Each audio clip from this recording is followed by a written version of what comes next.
We now enter one of the last sections of the book. It's called Winter, and the action accelerates. And we recorded the first half of this, I think it was around Mother's Day, and now we'll record the second half. And this chapter is called Lourdes Water. So Lourdes Water is the name of this chapter. And it begins with marathons start out easy, just another run, but you hold back in the beginning because there's a long way to go. Of course, in the excitement of a race, with adrenaline flowing and spectators, there's a tendency to pick up the pace. And Paul, like Bluey, who refused to run behind another dog's ass, passed those ahead of him and kept advancing, finding his stride, his rhythm, concentrating his attention on breathing. As Julie, the yoga instructor, recommended, breathing in and out, inhale, exhale, focusing. Why am I thinking about Julie? Paul thought, bring your thoughts back to your breathing, in and out, minutes passing, then the miles. Novice, marathoners, and many experienced ones hit the wall, the point where conditioning ends, energy wanes, and legs meet as much resistance from air as if they were waist high in the ocean, sprinting to shore. The wall slows their pace from 6 minutes per mile to 12 minutes per mile, and then to a walk. The competitor inside asks, if there were a man with a gun chasing you, could you run? Yes, you answer, and you start a jog and go a little further. The marathoner has benefited from water stations along the course and perhaps shots of carbohydrate-loaded goo, so the numbers are few who collapse and require emergency treatment. On a golfing trip to Phoenix, it was hot even in spring, and the starter at the first tee gave us pointers. Drink the water at every water station, he advised. You're out here in the desert, and your body is dehydrating, and you don't even know it. Each year, there are golfers who ignore my warning and collapse on the course from lack of water. Look what happened to Carrie Ann when temperatures spiked during harvest. Abandoned by the coyotes, others in the van struck out on their own, not wanting to be slowed by a girl, believing if they scattered, the odds of most making it to San Diego uncaptured would be higher. Lourdes was a strong walker, better than Rodrigo expected, and they maintained a good pace in the cool of the night under the light of a waning three-quarter moon, illuminating clear spots they could step around rocks and boulders without twisting an ankle. Fortunately for Lourdes' morale, a bush hid the bleached skull. They passed, although the white cross could not be missed, erected by Águilas del Desierto, a San Diego organization that aided migrants missing while crossing the desert. Often, the desert eagles found remains, and Rodrigo hoped to avoid needing them because they turned over those they rescued to the border patrol. Although Rodrigo had once made the journey, he hadn't traveled this exact route. He knew the physical effort required and set a pace to make good progress without exhausting themselves, though pain in his leg increased. With the pastel light of dawn, their path became clearer, as did their probability of capture. The rising sun painted crags, rocks, and buttes the colors of Monet, which didn't go unnoticed by Lourdes, but she didn't dwell on the landscape masterpiece before her, because the sun meant heat, and the air was noticeably hotter and drier than in previous days and weeks. She removed the windbreaker. It's warm today. Let's keep moving while it's still cool. Within an hour, there was no moisture in their mouths. They stopped for a short rest, and Lourdes pulled 2 water bottles from her pack, offering one to Rodrigo, who declined. Are you all right? She asked. You're limping. I broke my leg last year. How? Running away from immigration police. I climbed over a tall fence, jumped, and landed bad. They caught me and deported me. My leg hasn't been the same. Why are you going back? My wife and children are in Escondido.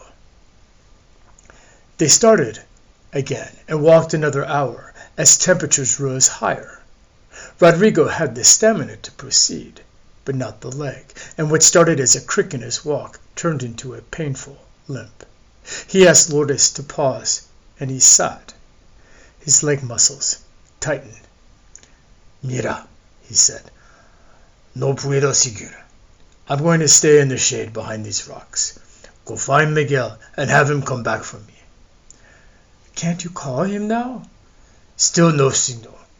Go in this direction, he advised, pointing towards the northwest.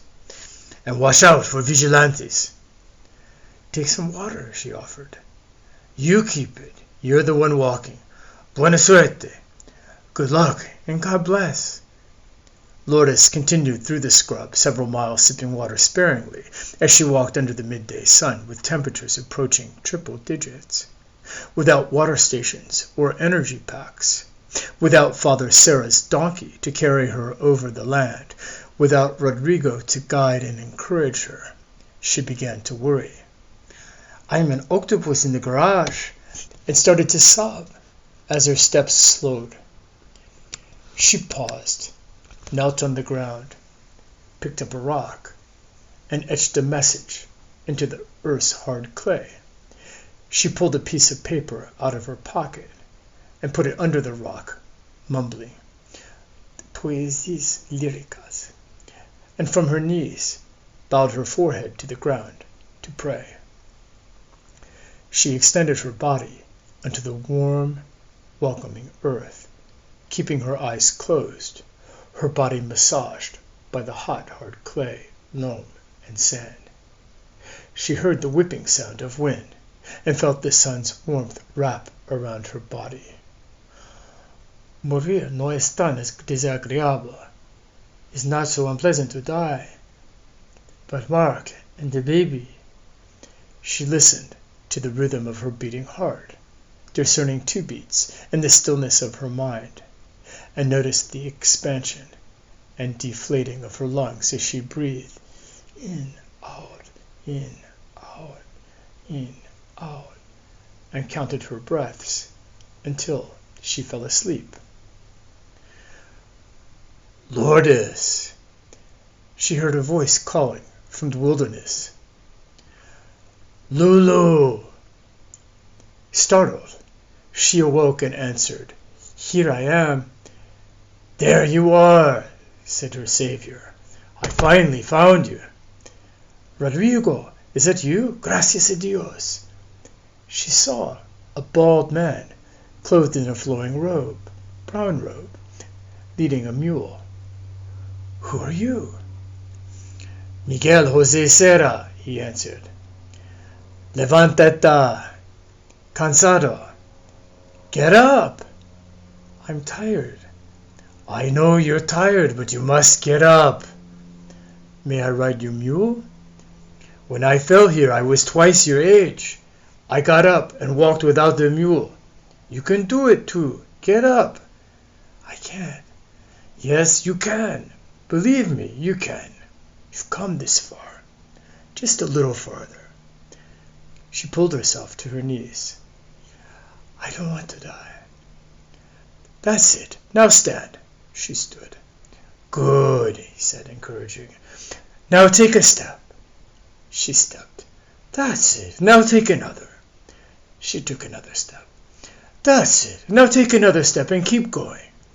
She stepped again and again, and the steps turned into a walk. That's it. Keep going. One step at a time, he said. Which way? She asked. Weste. Follow the setting sun. Gracias, Padre. And the Madre on a mission continued her journey toward San Diego, one step at a time. Love makes dogs, bucks, and men crazy. They do things they normally wouldn't. Crazy shit, like wander a mile from your property lured by the scent of a bitch in heat. Jump into the rabbit hole of an affair in a foreign country. Leap across a road against oncoming cars. smuggle their pregnant fiancée across the border to have their baby on American soil. A Minuteman volunteer, funded by Joe the Wino, radioed Border Patrol. "Found a fresh one." "How many days?" asked the agent. "I'd guess 2 days. Buzzards just started on his eyes." "Lone male?" "I see tracks leading away from the area towards the northwest." "Copy that. Could be our missing person. I'll come over with a body bag and we'll follow the tracks." "You better bring the large size. This fellow is tall." "Roger." Unable to communicate with Lourdes, and with an overwhelming concern for her safety, Mark reported her missing to the Border Patrol in a desperate attempt to find her. They were with the agent in charge when they overheard the report about the tall Mexican. Miguel said that sounded like Rodrigo. Mark and Miguel followed the agents in the search for Lourdes and drove as far as they could by car and walked the last mile by foot. Lourdes was only 1 mile from a road earlier that day, and Mark held out hope they would locate her. When they arrived at this scene, Miguel identified Rodrigo's corpse and fumed. "Fucking coyotes left him to die." The Border Patrol agents, experienced trackers, picked up Lourdes' trail. "Why don't you call in a helicopter?" asked Mark, anxious to find her quickly. "Our choppers are grounded because of the high wind. Besides, with the heat we've had today, she's probably not far away," the agent replied. "We'll find her soon. If she found shade and has some water, she's fine." To the agent's surprise, Lourdes wasn't in the immediate area, and they continued to follow her trail. "Poquito más, poquito más," Lourdes repeated as she willed her legs to take another step. "A little more," moving without sweat, because there was no more moisture in her parched mouth or body. She had taken many steps in a large circle.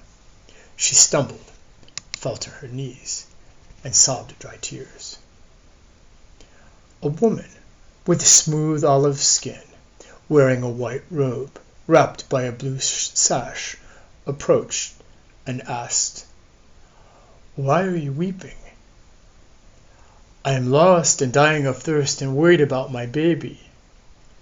The sun was hovering on the horizon, the magic time when rocks ignite into painted flames across the Martian landscape and shadows lengthened. Lourdes always called it the witching hour, the ideal time to take photographs. As the mountains turned purple, temperatures in the desert dropped, and as Lourdes began to shiver, the lady in white pulled out a wool-spun blanket, wrapped it around Lourdes' shoulders, and hugged her. "Bless you, my child." Lourdes was warmed by the blanket and the woman's touch. Her shivering stopped. She felt no pain, only thirst. "Estoy sediento." "Here, drink this," said the woman, supporting Lourdes' head with one hand and bringing a water bottle to her lips. As the cool liquid soothed Lourdes' throat, she felt life return to her dehydrated body. She looked at the plastic bottle and read the faded letters. Water from Lourdes, for Lourdes. She recognized the bottle of water that saved her nephew. "Mon Dios, where did you get this?" she asked. "Mark asked me to bring it to you." "Mark, where is he?" "Looking for you," said the woman. "He loves you." "I'm hungry." The woman reached into her robe, removed a fresh tortilla, broke it, and said, "Take this, eat." "Ave Maria," said Lourdes, the baby in her womb jumping at the words. "Will you save us?" she asked, looking down into her abdomen and covering her belly with both hands. "Follow me," said the lady, wrapping Lourdes in the whiteness of her robes, as brightness penetrated the lids of her closed eyes, as she lay on the ground, facing the setting sun.